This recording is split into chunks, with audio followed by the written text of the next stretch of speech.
Call the meeting of the Carbon County Board of Commissioners order. Please rise for a moment of silence for our pledge of allegiance. O Lord, giver of life and source of all that we have, we thank you for the many gifts you have given us, and we invite your presence in our lives at all times. Help us to use your gifts wisely, teach us to share them generously, encourage us to faithfully answer your call to serve one another, and gift us with your grace to know that by answering your call, we will be truly free. Amen. Amen. I pledge allegiance to the flag of the United States of America and to the republic for which it stands, one nation, under God, indivisible, with liberty and justice for all.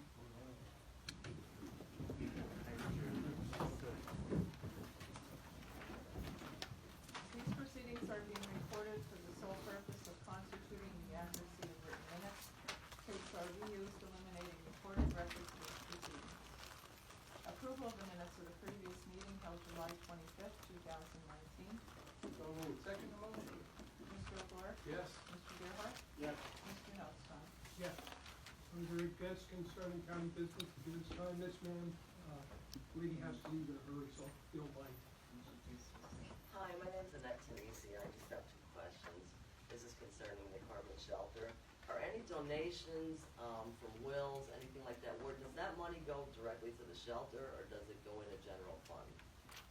It's under a separate line item in the general fund. And do they get the interest from that also? Yes, under bonds or the, I think so. My other question is, why does the environmental center have 3 full-time employees and the shelter only has 1?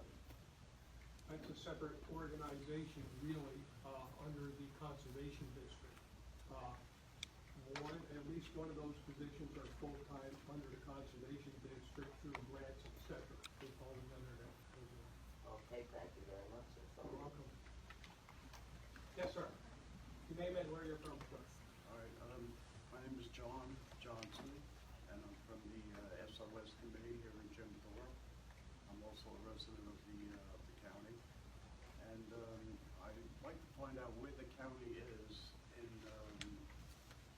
withdrawing their permit for the Susquehanna project. We're working on the wording right now. We should have that on the agenda next week to withdraw. Okay, what is involved with that? Just a letter to, That's a wild thing. Yeah, there will be a letter sent to the borough.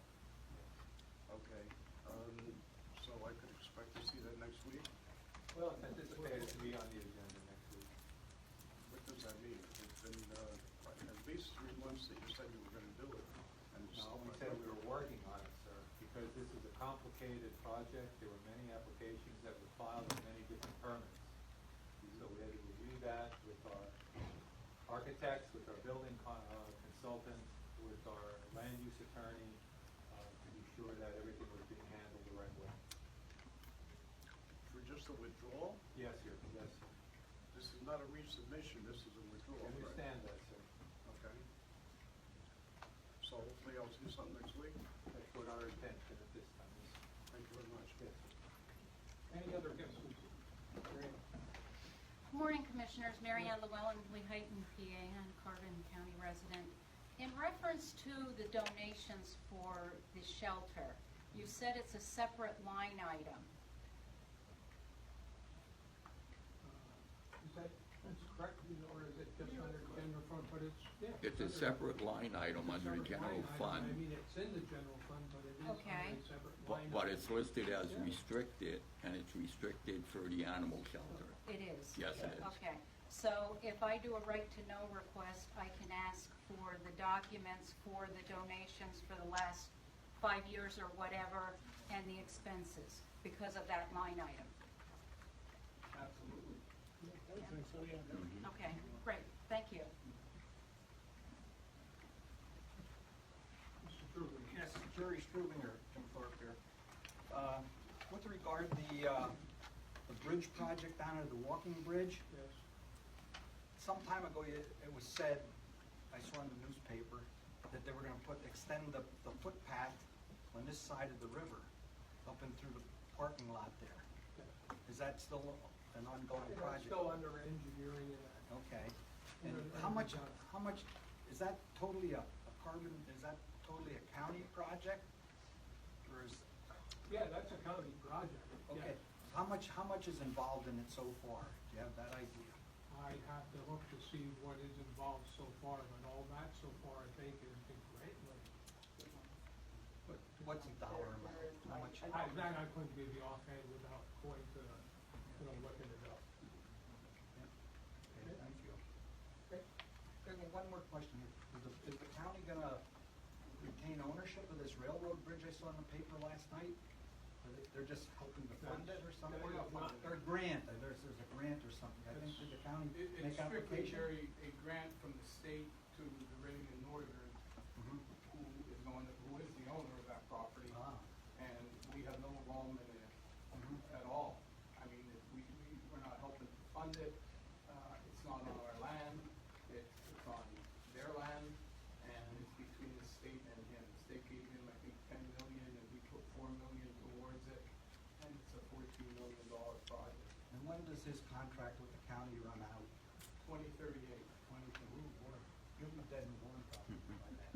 Me too. I hope not. Any other guest concern? Yes. Margaret Rush. I was happy about this until I read the article. Synagro asked for suit dismissal. I thought it was gonna be in my favor, but it's actually against what I want. And I know it's DEP and EPA and all that, and it's, state run and whatever. But when you really think about it, it's our county. And if the runoff was going into your property, into your basement, into your drinking water, into your air, you would be very concerned about it, right? Okay, well, I'm very concerned about it, and I don't know what to do. I mean, we can call our, state rep and see what they can do, but this is gonna be done before. I did not read the article, but it sounds to me, like, believe that it's in the court system now. So, Right. whatever happens there. Yeah, it's bad. It's not gonna be good, because if Confer's farm gets it, then everybody else's farm is gonna have it. And it's gonna be all over the place, and all of us are gonna be affected. Thank you. Anyone else?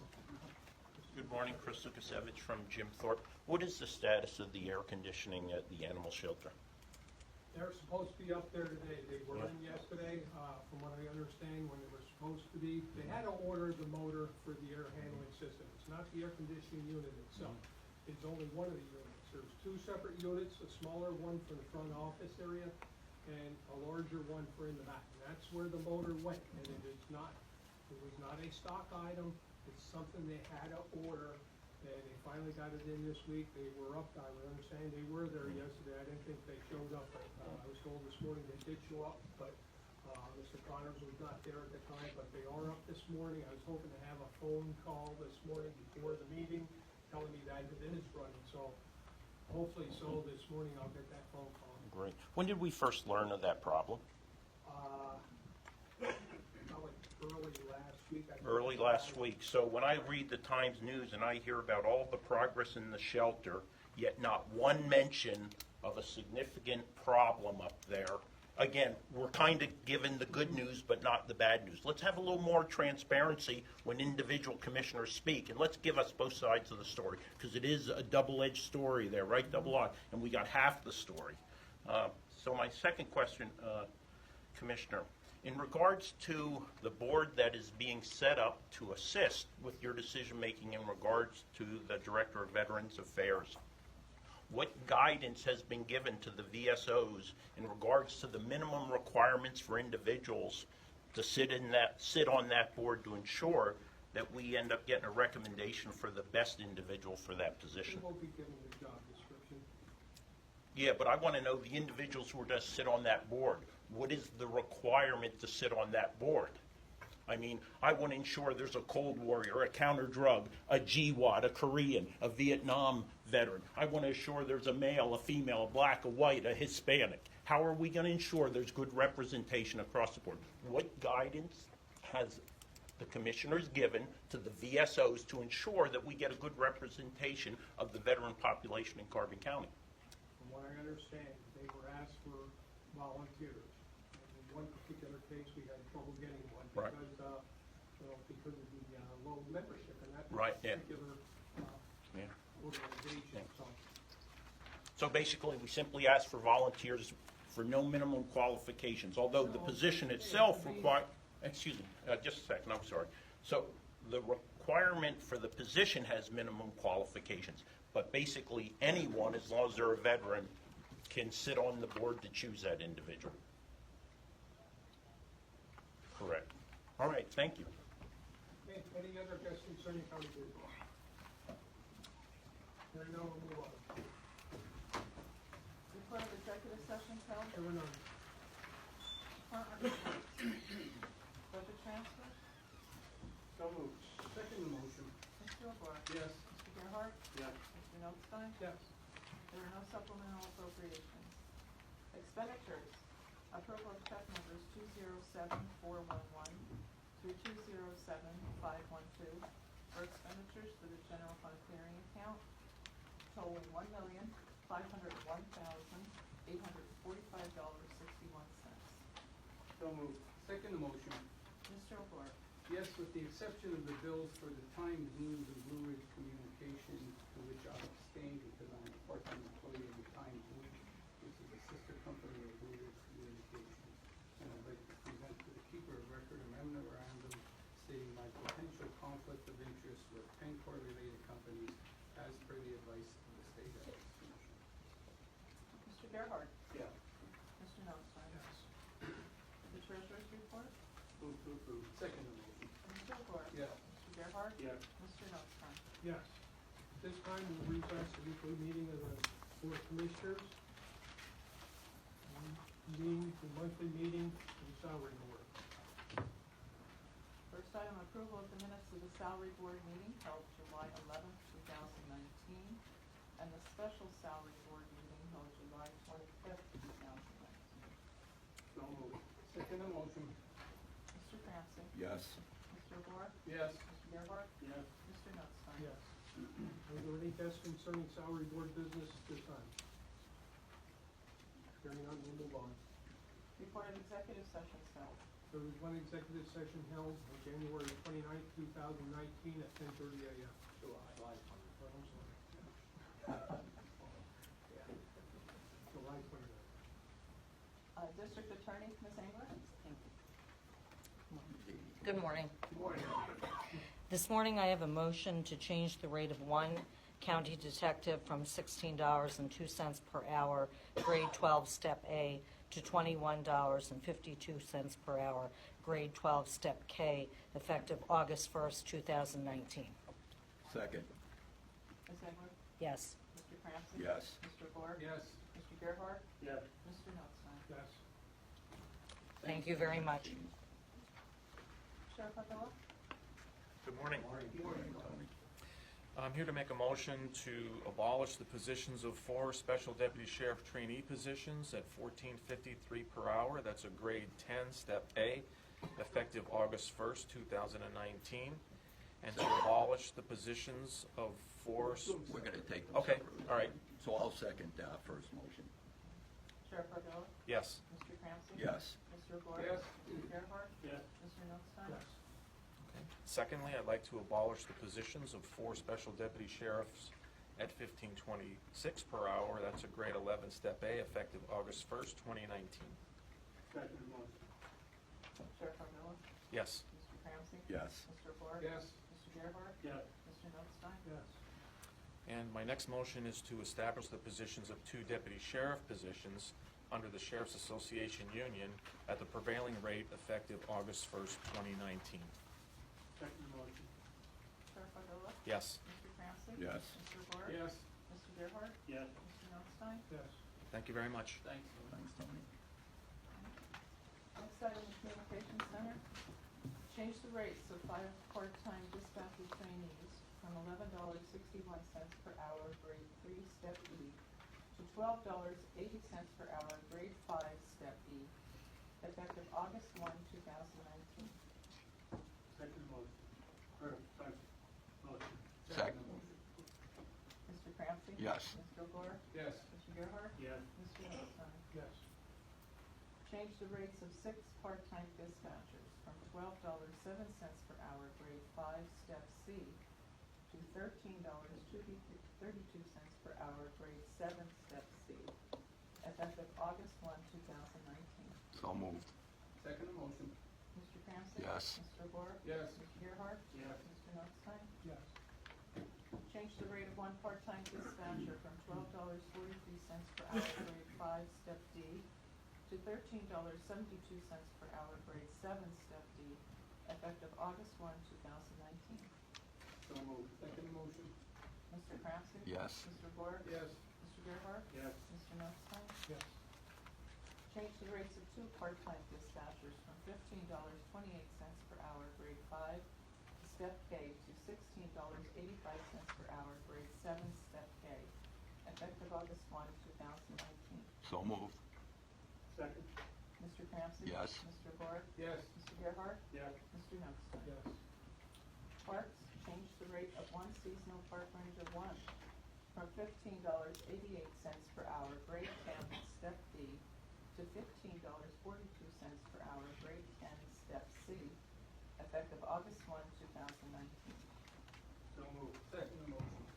Mr. Cranston? Yes. Mr. Bohr? Yes. Mr. Gerhart? Yes. Mr. Notstein? Yes.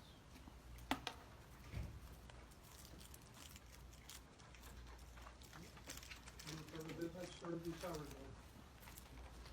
Hearing none, meeting adjourned. We will now reconvene our weekly meeting of the, commission.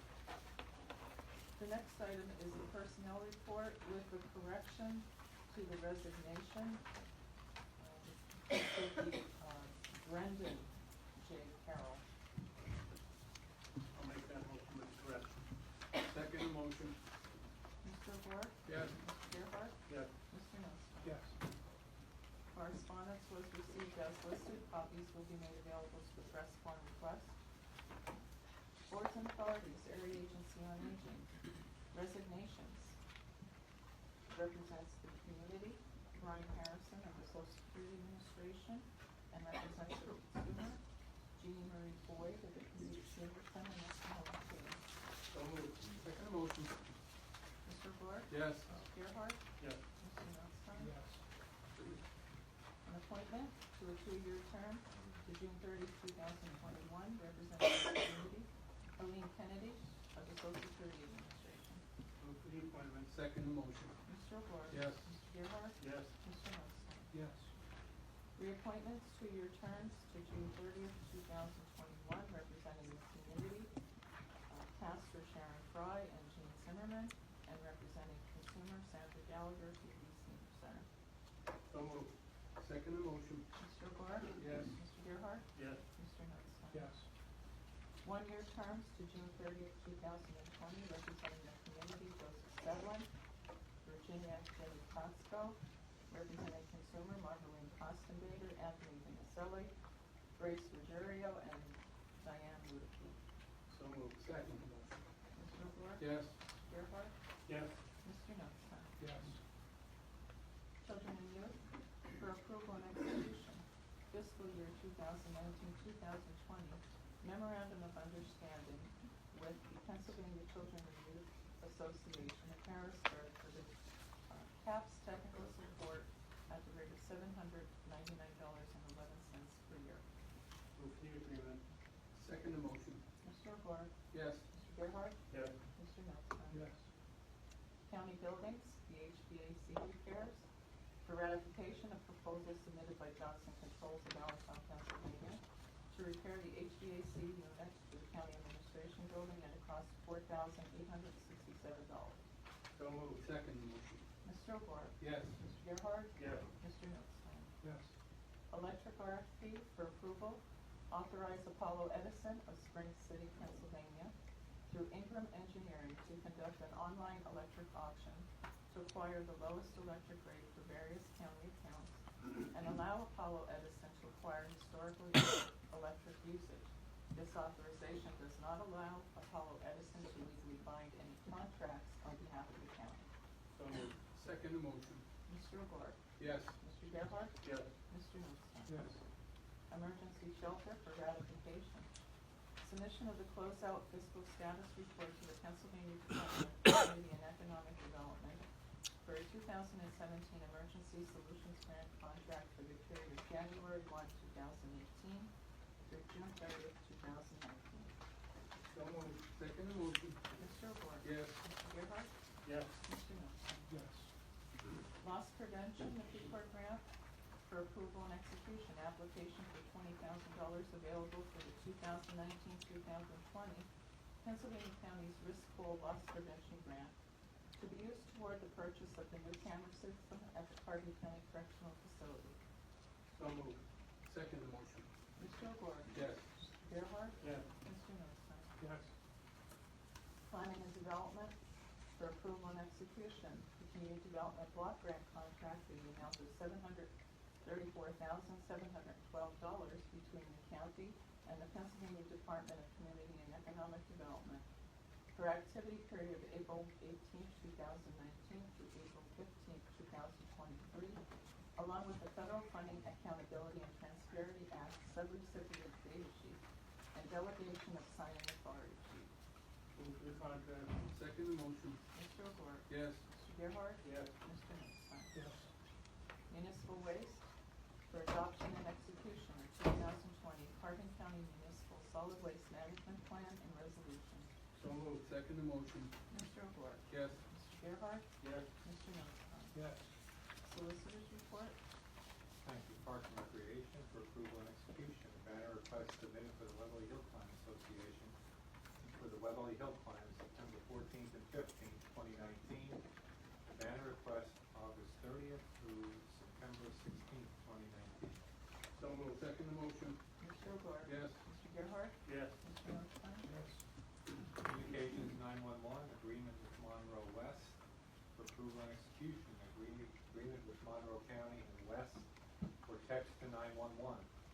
Assuming responsibility of cost once the funding Monroe County received via the interconnectivity grant for the phone system project implementation, non-recurring cost, and first year text to 911. Recurring cost is exhausted. Each county of the interconnectivity grant project, which includes Carbon, Monroe, Luzerne, Schuylkill, and Susquehanna, will assume years 2 to 5 maintenance for text to 911. Carbon County's initial anticipated cost is $3,900 per year. So moved. Second motion. Mr. O'Gore? Yes. Mr. Gerhart? Mr. Knutson? Yes. Construction facility for approval and execution. An addendum to the agreement between the County of Carbon and the Heighton Ambulance Association to provide naloxone to the Carbon County Correctional Facility. So moved. Second motion. Mr. O'Gore? Yes. Mr. Gerhart? Yes. Mr. Knutson? Yes. Pest control for approval and execution. Addendum to the contract with sites approved October 18th, 2018, adding rodent control at Josiah White Park. The initial one-time corrective service fee shall be $300 with a monthly fee of $40. So moved. Second motion. Mr. O'Gore? Yes. Mr. Gerhart? Yes. Mr. Knutson? Yes. Nothing further. Any further business? Commissioners reports, Mr. O'Gore? Yeah, I'd like to talk about a couple of things on the agenda today, mostly for purposes of providing information to the press and the public. The first one is the Municipal Waste Management Plan. And I know our planning director, David Bodnar, is here, and he could certainly answer more questions, or any questions about it probably better than I can. But, you know, we're responsible as a county for having a plan in place for a 10-year period. This plan would run from 2017 to 2029, and there's a couple important things in there. The first important thing, or most important thing, is entering into contract with landfills to accept solid waste from county municipalities for that 10-year period. This particular document indicates there are contracts in place with 7 landfills to handle an approximate 35,500 tons of refuse per year. But the thing that I'd like to get out there or talk about a little bit and maybe even have a discussion is that this time around, Mid-Atlantic Solid Waste Consultants, who was our consultant that helped craft the document, talked about soliciting in-kind contribution. Dave, you could correct me if I'm wrong on anything by just standing up. But I participated in phone conversations with the landfills and Mid-Atlantic, and so did the county administrator and the planning director, whereby we asked them to make an offer of in-kind contributions for the 10-year period. And what they would include is for those landfills to take tonnage at no cost as an in-kind contribution.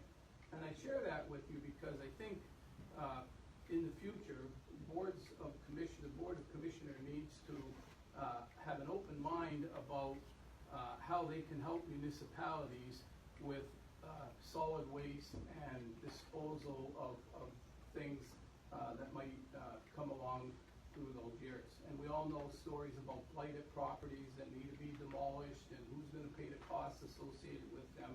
Well, this is an opportunity for municipalities to take a look and converse with the county about possibly depositing the refuse from construction and demolition into one of these landfills at no cost, thereby reducing the cost of the project. That's one part of the component. The other is for things like junk and trash and tires and things of that are left along the highway. Oftentimes, municipalities might even have those things dumped or illegally, all of the time, in their town or township, and they got to get rid of it. It's an opportunity for those municipalities to get rid of that refuse without having to pay to do that. So one of the things in here, in this document and in this plan, is that 6 of the 7 have offered to give annual tonnage per year to the county as in-kind contributions. And I think that's just something that the future board needs to be aware of, and municipalities need to be aware of, so that if there's a way of working together, cooperating together to solve a problem that exists in one of these municipalities, we now have a method to do it where it wouldn't cost as much as it otherwise would have. So I share that with you. Dave, is there anything, why don't you tell us if there's anything that you care to offer about the solid waste plan? I think Commissioner Boyle covered it, pretty much everything that I would talk about, because the big thing is the in-kind services. Although those in-kind services are municipal based, it's not a resident can't take their 20 ton and say they dump it for free. It is all based through municipal. At this time, we don't have a plan set up of how we're going to coordinate all this, because this is a new program, and but that won't take effect till January 1st of this year, of 2020. Just one other, just an example. If you remember, we used block grant monies to demolish the former Elks building in Lansford. And had we had the in-kind contributions in the contracts then, we could have saved a bundle of money in disposal fees by writing into the specifications that the selected contractor who demolished that building would deposit it at that landfill at no cost because of the in-kind contribution offered to us. That's just an example of how we need to be creative in the future, not only as a county, but with municipalities, so that we can help them to reduce their costs on certain projects that surface through the years. The second thing I wanted to at least point out is that you'll see that we're getting close to the point of conducting an online electric auction. And the history on that is back in 2009, we were paying anywhere from 8 to 11 cents per kilowatt hour for electric, and we had a whole bunch of accounts. I think we're up to like 40 plus accounts right now.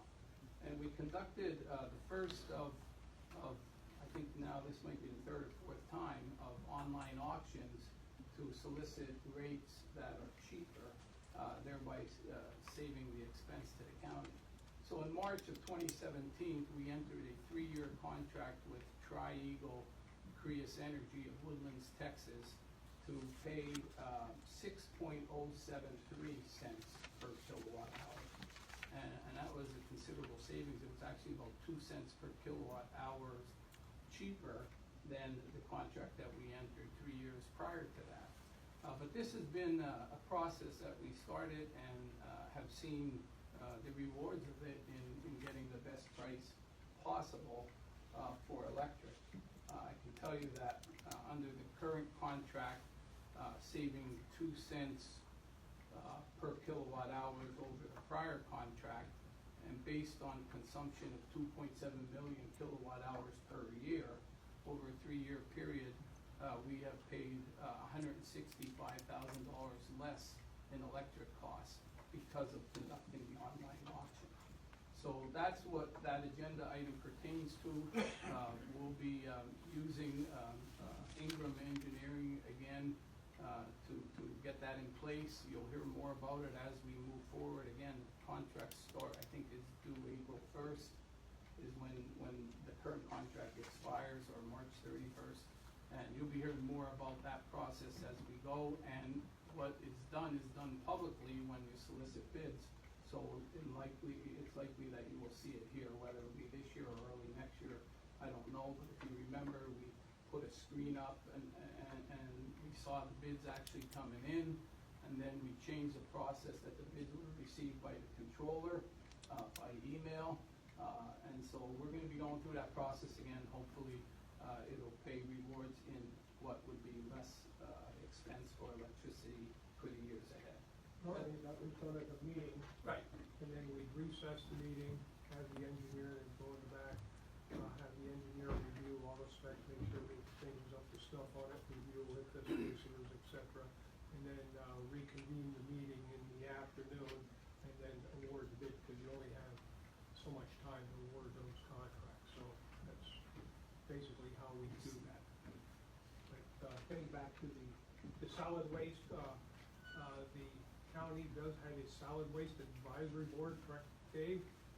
Unfortunately, that is made up of representative of each of the municipalities, and it's very difficult to get enough people to some of these meetings. In fact, when we had the public hearing here, we had one person show up, and it was a night, well, one person that normally doesn't come to a council and government meeting, and one other private individual, Stuart Buscetti was here that night. I can tell you that only one person that normally didn't show up at any of the COG meetings was there that night. And unfortunately, it's the end of June, and it was a poor turnout for a couple of reasons, I guess. Some jail limitations started, et cetera. So it's I think our municipalities have to take a more active role in their future as well, and we don't always see that. So I'm hoping that the advisory board, they only would meet once or twice a year, really, if that. And I know I have been to one or two of those, and we really need to get some more active participation in a lot of things from the municipalities.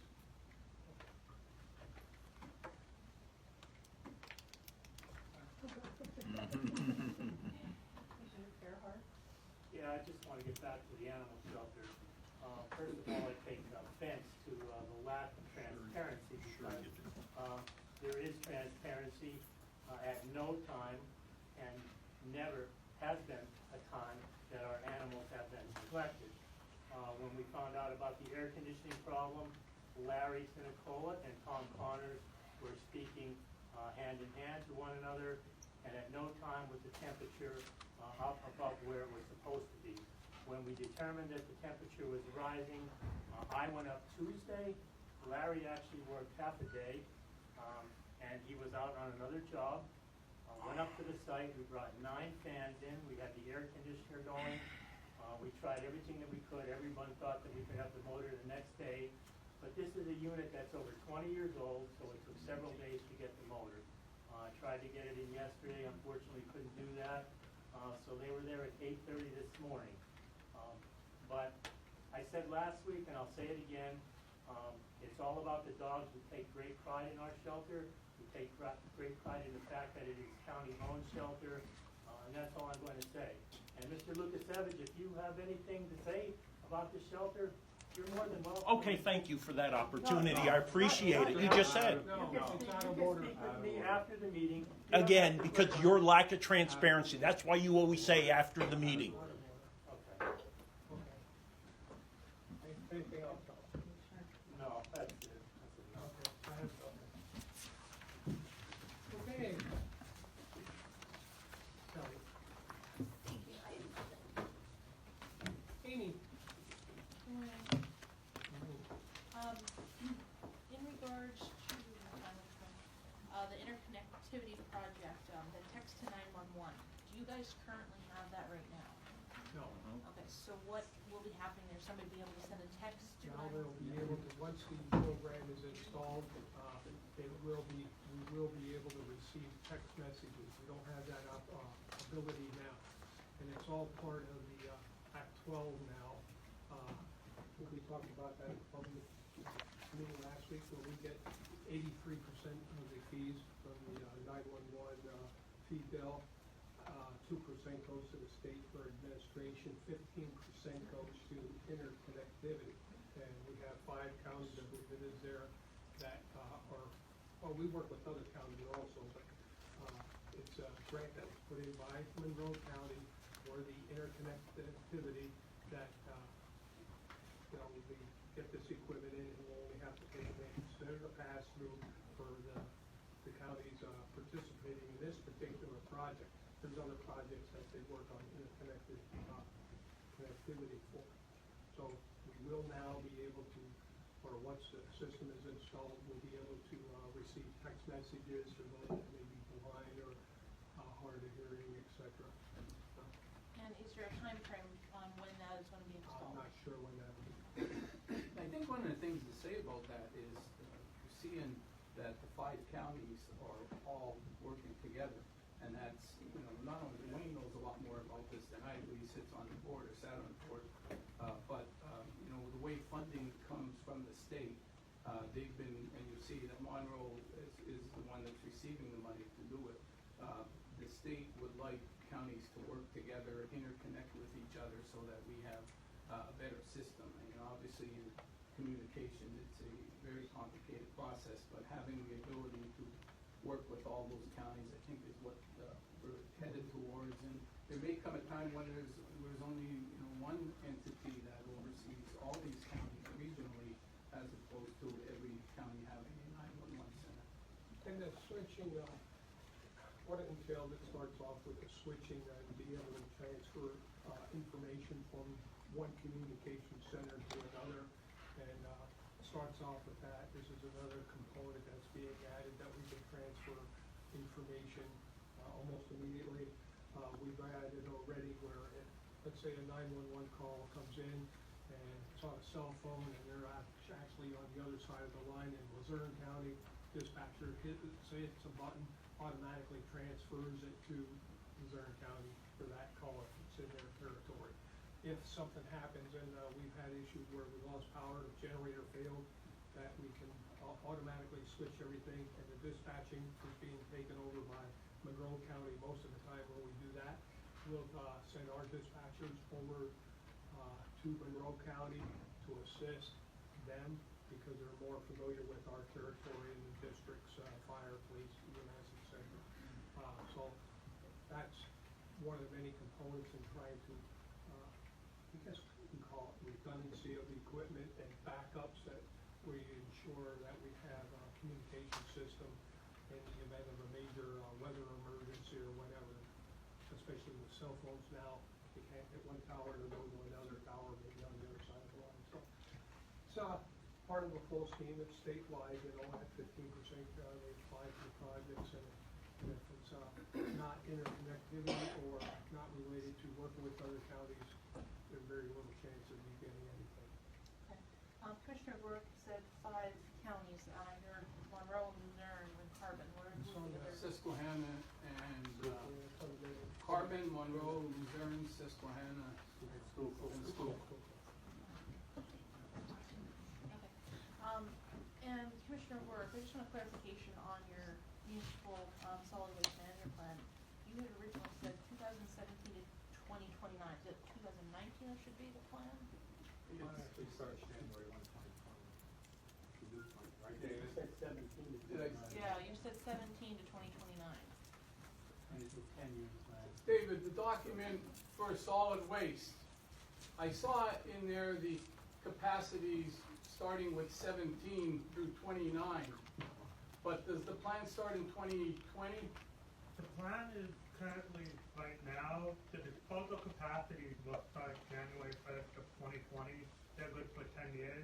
Okay. The plan is a 10-year plan that is required by the state to be updated every 10 years. Okay. So probably what I was seeing is, and I'll have to check it to be sure, I did see the graph that had capacity from 17 through 29. It probably starts in 20, and they probably had the back years on there just to show by comparison. Okay, thank you. And then in regards to the correctional facility, the naloxone, how many doses will the ambulance be getting up to the prison? 6. 6. And is there a big need to have them up there? To my knowledge, we have not used any yet. No, we just want it there just in case because, if you listen to Scanner or other facilities, the people coming in to visit, you hear parking lots at Walmart and everywhere else, and so we have the availability. And the reason that agreement is with the Heighton Ambulance is they're the central location for all the police departments and whether they're ever EMS, etc. They're the central point of contact to get the naloxone and distribute it.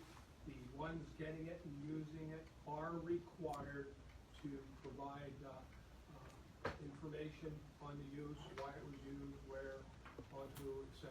Not maybe not name-wise, but so they get an idea of age, etc. And then the drug is then replenished when it's used. They're supposed to be rotating the Narcan out of the use when it has a shelf life. So if they're up in prison for so long, it's supposed to go back, same with police departments, etc. Supposed to go back to the police departments, and it goes to normally to an ambulance or a police department that uses it a lot more. And right now, I think Lancer is used more than anyone else. They seem to have the biggest problem, and I'd say by far, I see Jeannie shaking her head. And through the reports, and we've got states who use it and that, and some don't use it, and others all the time. Unfortunately, it seems like Lancer is the epicenter for all this. And is there a cost to the county for these doses?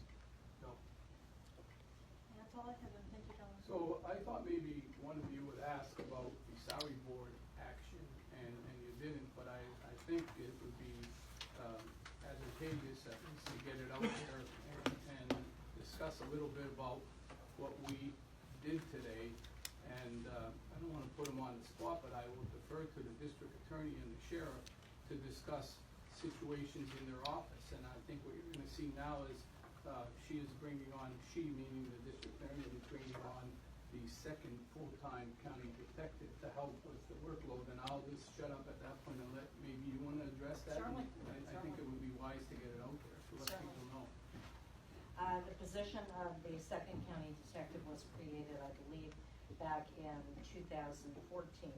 At that time, it was a part-time position, and its goal was to enforce drug violations and to assist the municipalities as well as do independent investigations regarding the drug issues in the county. The board then, during the time I became DA, graciously agreed to make the position full-time. We had 2 individuals who filled that position, and then one left for another position in law enforcement. Since that time, I have sought to fill it because of the nature of the job and the experience that was required. I was unable to get satisfactory candidates among really half a dozen that I interviewed in the last several months. So I came to the board, I presented to them the salaries of starting officers in the surrounding municipalities and asked them if they could at least attempt to approach it. They did do so. I'm very grateful for that. I do have a candidate. I will be writing a letter of appointment within the next week or so, and we will be filling that position. I expect that person, again, who is a police officer with 17 years of experience, to not only address some of the issues we have in the county itself, but to also assume the role of assisting municipalities in enforcing various drug laws throughout the county. Thank you. And I can tell you the sheriff has been facing problems similar to what we face at the jail, where we could not get enough help part-time for correctional officers to the extent that we need to expand on full-time staff. And Tony can talk about that. I can tell you, he made us aware earlier this week of at least one situation where you didn't have enough people to execute a warrant of some extent, pick someone up, and that's because of personnel issues. So I'll just shut up again and let you address that for me. Well, the common issue that we have with the correctional facility and with the sheriff's office is that we're having a very difficult time finding part-time deputies who will serve in that capacity. And those part-time positions are vital to the operation of the sheriff's office, because we use those individuals to substitute when we have absences for training or vacations and so forth, or when we have busy days. And the issue that we've had for quite a while now is that we have vacancies that we cannot fill for an extended period of time. The only way that we saw that we'd be able to do that is if we converted some of the part-time positions to full-time positions, and with the hope that the added draw of maybe some benefits and maybe an increased salary, that we're going to be able to find some viable candidates. We have had candidates for part-time positions, but I will echo what the district attorney said, that they're just not viable candidates. So we're looking to have an opportunity for more viable candidates with the draw of full-time employment, so that we can have enough people on staff to be able to complete our mission. If I may, it also goes back to the communication center as well as part-time people there. When you look at the part-time salaries, the amount of training that they get, unfortunately, these people are part-time people. They're looking for other jobs. It's not easy to move up into the full-time position. Don't occur that often, and it's very difficult. And in fact, we've been at the point already where part-timers have refused full-time positions in certain offices, and that was one of them. But it's very difficult. The part-timers, unfortunately, like everywhere else, are getting the least desirable shifts, the holidays, the weekends, the night shifts, the rotating shifts, etc. And if these part-timers have other part-time jobs because they're trying to make a living, it's tough to get these people. So we thought it would be foolish to increase the salaries to try to keep these people once we do get it. Because right now we're well over 300 hours of training for these dispatchers on emergency medical dispatch, police dispatch, fire, etc.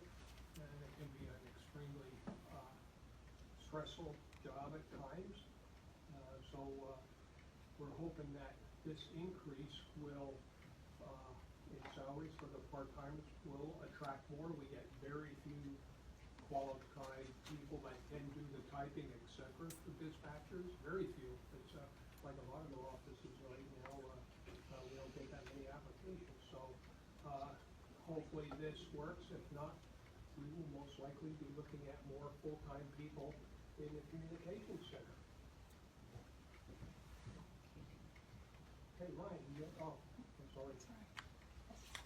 Okay. To follow up on your dispatcher thing, that looks like it's a 10% increase right now across the board for the dispatchers? Yeah. Jump up a grade, I believe, it was about 2 grades rather. And when we wanted to. But Wayne, I think it's only the part-timers, right? We're not talking about full-timers. Full-timers are under. They're under a union. Yeah, that's a separate issue there. But, and it's a snowball effect. If we have the people coming in to train, if we increase theirs, we have to increase the other full-timer, or part-timers, I should say, as well. It's not fair to bring somebody else in and pay them more than what we're already paying the other dispatchers that have been there a few years. So these are issues that we face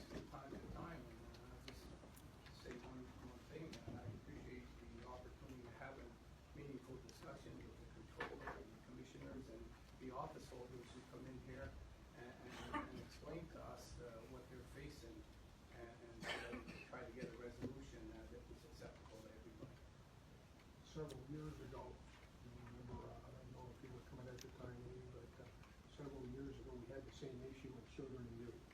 We had a constant turnover because of salaries, because we were, and still are, the training grounds for a lot of the positions because they go to other counties for a lot more money.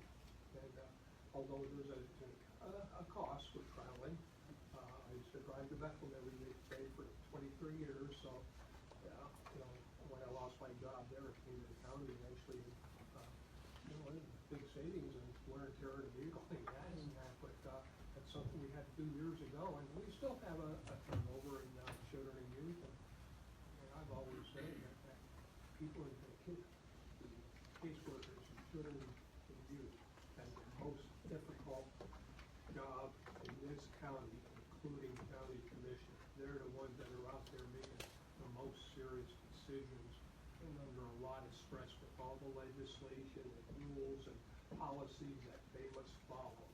And we talked about it a few weeks ago where one time they used to be able to handle 30 cases and all the paperwork.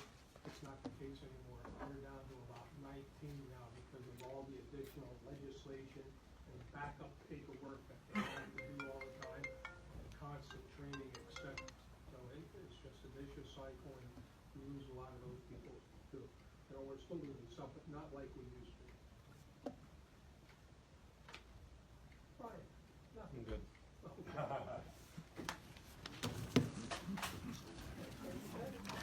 I got nervous.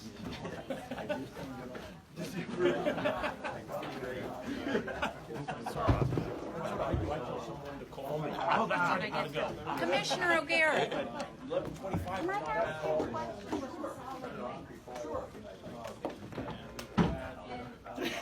I'm usually pretty good about turning. Yeah, I try to be, but I forget.